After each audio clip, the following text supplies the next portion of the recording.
Investment in securities market are subject to market risks. Read all the related documents carefully before investing. Thank you. दोस्तों नमस्ते। मेरे इस YouTube channel में एक बार फिर से आप सभी का बहुत बहुत स्वागत है। ये जो एपिसोड है ये बहुत ही इम्पोर्टेंट है, महत्वपूर्ण है, तो पूरा वीडियो देखना ना भूले। इसमें बड़े अनाउंसमेंट्स होने जा रहे हैं, बहुत बड़ी चीज़ें रिवील होते नज़र आ जाएंगी। तो शुरुआत करते हैं पहले अनाउंसमेंट के साथ। दोस्तों आपने आशीष जी का एक वीडियो देखा होगा, टेलीग्राम चैनल पे शेयर किया गया है, आपके वर्कशॉप चैनल पे शेयर किया गया है। हमने एक नया उपक्रम लॉन्च किया है, सपोर्ट, एक्सटेंडेड सपोर्ट देने जा रहे हैं। हर रोज रात को 9:30 हम आपसे मिलेंगे और लाइव सपोर्ट देते नजर आएंगे, मार्केट पे व्यू देते नजर आएंगे, हम ब्रेकआउट पे स्टडीज करते नजर आएंगे और ये स्टडीज बहुत ही इंपॉर्टेंट है। दोस्तों आपने वर्कशॉप तो किया है और उसके साथ फॉलोअप लेना बहुत इंपॉर्टेंट है। अभी हम जिस फेज में है, 4th फेज में है, उधर ब्रेकआउट वर्क नहीं कर रहे हैं, पर उसकी प्रैक्टिस जारी और हम आपसे प्रैक्टिस करवा के लेंगे, ताकि जब 5th वेव चालू हो जाएगी तब आपको बिल्कुल आसानी हो जाएगी पोर्टफोलियो बिल्टअप करने के लिए। और ये जो सपोर्ट है वो बहुत ही बेहतरीन होगा। आपको हर एक प्राइस पैटर्न पे कमांड आता नजर आएगा, तो ये सपोर्ट लेना ना भूलिएगा। तो अगर आपने वो वीडियो नहीं देखा है, आपके चैनल पे, आपके वर्कशॉप चैनल पे अगर आपने वो वीडियो नहीं देखा है, तो आपके रिलेशनशिप मैनेजर को कॉल कीजिएगा। अगर आपके पास वो नंबर नहीं है रिलेशनशिप मैनेजर का, तो जल्द से जल्द इस नंबर पे बिल्कुल कॉल कीजिएगा, 9595113344।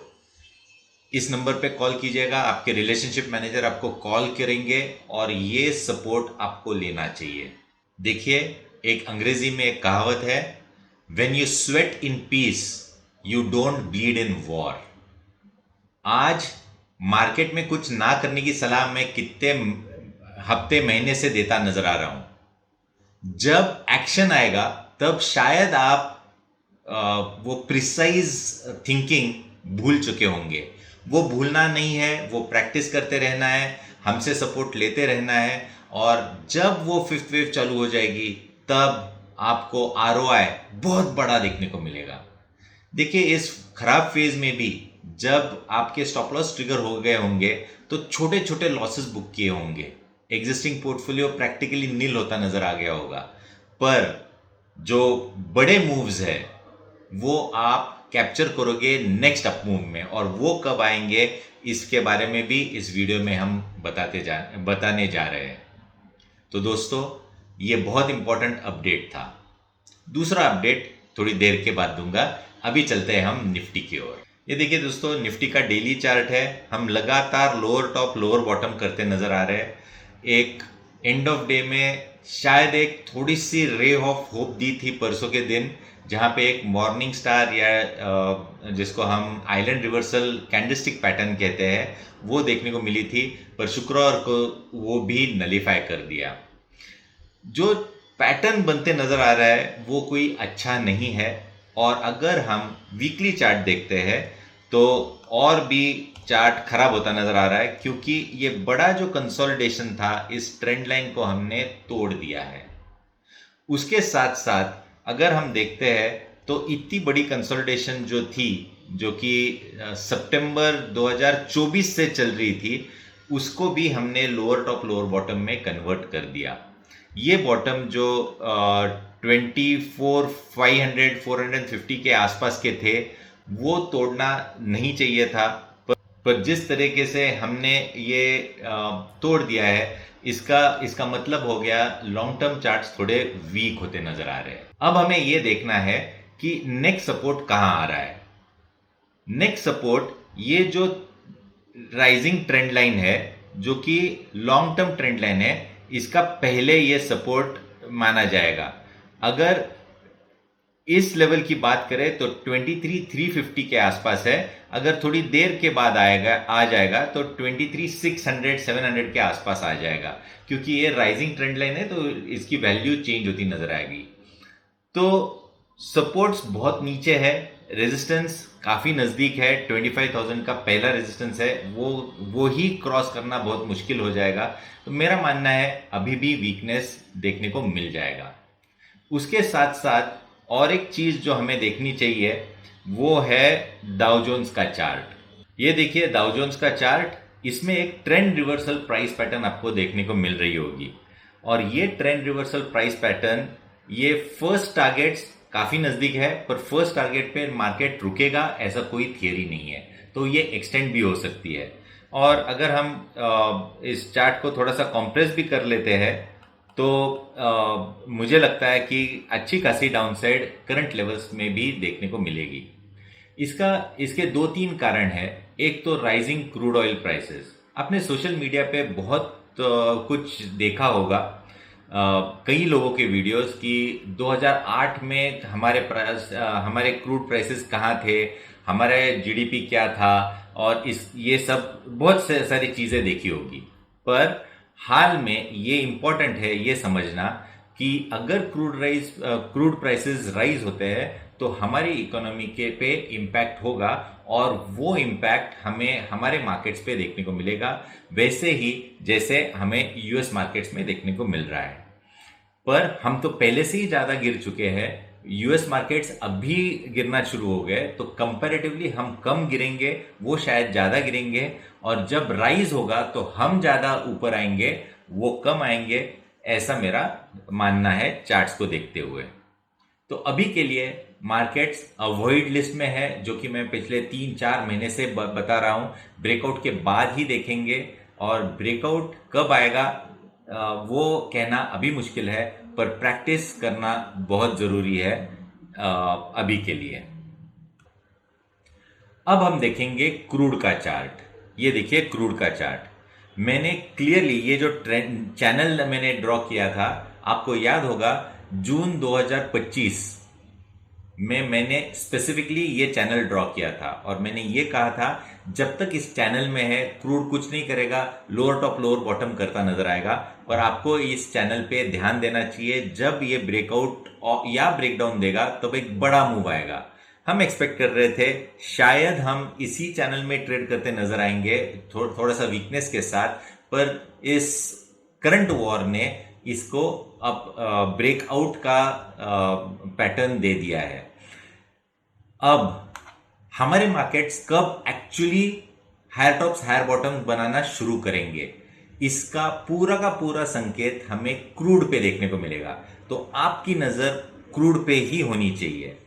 मेरा मानना है आज जो 8,360 के आसपास क्रूड ट्रेड कर रहा है, वो जब 7,000 के नीचे ट्रेड करना शुरू हो जाएगा, तब हमें पहले संकेत मिलेंगे निफ्टी पे higher top and higher bottom के। तो अभी कहां नजर होनी चाहिए? क्रूड पे नजर होनी चाहिए, क्योंकि हमारी इकोनॉमी पूरी की पूरी क्रूड पे डिपेंड करती है। तो आपकी नजर थोड़ी सी क्रूड पे रहनी चाहिए, जो कि बहुत इंपॉर्टेंट है। अब 7,000 के जब नीचे आएगा, तब ये हमें पहला संकेत आएगा कि हमें बाइंग चालू कर देनी चाहिए। तब तक के लिए आप आराम कीजिए और प्रैक्टिस कीजिए। ये जो मैंने इतने महीने से बात कर रहा हूं वो गार्ड बांध के समझ लीजिएगा। अब हम चलते हैं दूसरे अनाउंसमेंट की ओर। दोस्तों, आपने देखा होगा मेरे लेफ्ट हैंड पे कोई ट्रीटमेंट चल रहा था, और कई जनों ने आउट ऑफ कंसर्न मुझे पूछा था कि आपके हाथ को क्या हुआ है। दोस्तों, वो स्पोर्ट्स इंजरी थी, और मैंने वो प्रोटेक्शन बैंड पहना था ताकि इसको आराम मिले मेरे रिस्ट को। गोल्फ खेलते हुए मेरी लिगामेंट इंजरी हुई थी, और उसके चलते एक ट्रीटमेंट सजेस्ट की गई थी। दोस्तों, ये आपको समझना बहुत इंपॉर्टेंट है। मेरे पास मेडिक्लेम इंश्योरेंस है। वो जो मेडिकल इंश्योरेंस है वो लगभग 2,500 रुपये महीने का प्रीमियम बन रहा था। जब ये स्पोर्ट्स इंजरी हुई तो मैं ओपीडी में गया, डॉक्टर को मिला, और उसने मुझे एमआरआई सजेस्ट किया। एमआरआई में मेरा खर्चा आया 12,000 रुपये। डॉक्टर की फीस 2,000 रुपये, और पोस्ट ट्रीटमेंट वापस एक बार एमआरआई करना पड़ा, जो कि रिपेयर हुआ है लिगामेंट या नहीं ये देखने के लिए, वापस एक बार 12,000, यानी 26-27 हज़ार रुपये खर्चे हुए। और ये ओपीडी ट्रीटमेंट पूरे के पूरे मेरे वो मेडिक्लेम में कवर हो गए। तो मेरा साल का इंश्योरेंस का प्रीमियम लगभग पूरा का पूरा कवर हो गया, यानी ये मेरे पैसे वसूल हो गए। ओपीडी का ट्रीटमेंट ये हर मेडिक्लेम पॉलिसी में कवर नहीं होता है। मुझे एडमिट नहीं किया गया, तो कई इंश्योरेंस पॉलिसीज आपको वो मेडिक्लेम के एक्सपेंसेस कवर नहीं करते हैं। उसके साथ साथ छोटे मोटे मेडिसिन थे, उसके भी कवर मुझे मिल गए, और वो भी मुझे पैसा मिल गया। ये मैं आज आपको क्यों बता रहा हूँ? देखिए, हम इंश्योरेंस में भी है, क्योंकि हम फाइनेंशियल प्लान में इंश्योरेंस बताते हैं कौन सा लेना चाहिए, सही गाइडेंस देते हैं। और ये इंश्योरेंस टैब हमने, जो आपके मशीन अपने स्क्रीन पे दिख रहा है, ये हमने अभी अभी फ्रेशली डाला है, क्योंकि हम इंश्योरेंस को पहले उतना महत्व नहीं देते थे। क्लाइंट की तरफ से जो फाइनेंशियल प्लान करते थे उनको हम सजेस्ट करते थे, और उनके इंश्योरेंसेस हम करवाते थे। अब हमें ये रियलाइज़ हो गया है कि ये जो छोटी छोटी चीज़ें हैं जो आपके पास नहीं होती है, जिसके कारण आपका आउटफ्लो बढ़ता है, वो बढ़ने से रोकना चाहिए। तो ये इंश्योरेंस पेज पे जाइए, पर सबसे इम्पोर्टेंट क्या है कि हम आपके इंटरेस्ट पे ज़्यादा फोकस करते हैं, ना कि इंश्योरेंस बेचने में। इसलिए ये अनकंडीशनल सपोर्ट हमने डाला है। और आपको क्या करना है, आप हमारे क्लाइंट हो या नहीं हो, पर फिर भी आपको हमें कॉल करना चाहिए। आपकी एग्जिस्टिंग पॉलिसी हमें भेजनी चाहिए। वो प्रोसेस हमारे इंश्योरेंस टीम बता देगी। पर ये अगर आप हमें भेज देते हैं, तो हम सजेस्ट करेंगे कि आपका इंश्योरेंस कवर बराबर है या नहीं। 3 प्रकार के इंश्योरेंस होते हैं, एक लाइफ इंश्योरेंस, एक मेडिक्लेम, और तीसरा एक्सीडेंट। और कई होते हैं, पर ये 3 आपके पास होना बहुत ज़रूरी है। तो आपके पास कौन से पॉलिसीज़ है, बराबर कवर है या नहीं, बराबर इंश्योरेंस पॉलिसीज़ है या नहीं, ये फ्री में चेक कर लेना आपकी जवाबदारी है, और हम आपको उस पर पूरी की पूरी मदद कर देंगे। तो हमें कांटेक्ट करना ना भूलिएगा, और हमारे इंश्योरेंस जो टीम है उनके साथ बात कीजिए, क्लैरिटी के साथ समझिए आपके इंश्योरेंस के पॉलिसी में क्या क्या है, क्या क्या नहीं है, और वो जो नहीं है वो आप करवा लीजिएगा। दोस्तों, ये थी सेकेंड अनाउंसमेंट। अब चलते हैं हम बैंक निफ्टी पे डेली चार्ट। यहाँ पे भी हम जब इतने दिन हम लगातार हायर टॉप्स हायर बॉटम्स देख रहे थे, आउट परफॉर्मेंस देख रहे थे, पर इस हफ्ते हमने ये देखा कि लगातार बैंक में ही बड़ी बिकवाली देखने को मिली, और हम सीधे के सीधे बहुत वर्टिकल क्रैक जाते नजर आ गए। एक छोटा सा पुल बैक आ सकता है, और उधर से वापस एक बार डाउनस्लाइड होने की संभावना बहुत ज़्यादा है। तो मेरा मानना है कि बैंकिंग सेक्टर में भी जो आउट परफॉर्मेंस मिल रहा था, जो हमने ब्रेकआउट्स देखे, उसके भी stop losses, trailing stop losses trigger हो गए, जो कि प्रॉफिट में है, और प्रॉफिट में से बैंकिंग स्टॉक्स में से भी हम बाहर आते नजर आ जाएंगे। ट्रेलिंग स्टॉप लॉस हम जो सिखाते हैं, 5 दिन के बाद वो 3 लाइंस देखनी है, वो अगर आपने फॉलो की होगी तो आप उधर भी प्रॉफिट में बाहर निकल गए होंगे। तो दोस्तों, ये ट्रेलिंग स्टॉप लॉस बहुत इंपॉर्टेंट होता है, ये आपको आज बिल्कुल पता चल गया होगा। अभी बैंक निफ्टी में भी कुछ नहीं करने की सलाह है। छोटे से पुल बैक आएंगे, वापस ड्रिफ्ट होते नजर आएंगे, और आपको ध्यान देना है क्रूड पे, ना कि निफ्टी, बैंक निफ्टी के चार्ट्स पे। उसके साथ साथ मार्केट आउटलुक डेली जो मैं बात कर रहा हूँ, उस पे तो अगर ट्रेंड रिवर्सल कुछ आता है तो आपको पता ही चलेगा, नहीं तो अगले हफ्ते के वीकली में वापस मैं आपसे मिलूंगा ही मिलूंगा। अब चलते हैं हम पुट कॉल रेशो। देखिए, बहुत इंपॉर्टेंट है, जो पिछले हफ्ते हमने देखा। दोस्तों, हमने क्या देखा, मार्केट ने थोड़ा सा इंप्रूवमेंट किया या फ्लैट रहे, पर पुट कॉल रेशो बहुत ऊपर चले गए। 0.6 से हमने देखा 1.1, 1.2 के आसपास नजर आ गए। ये खतरे की घंटी होती है।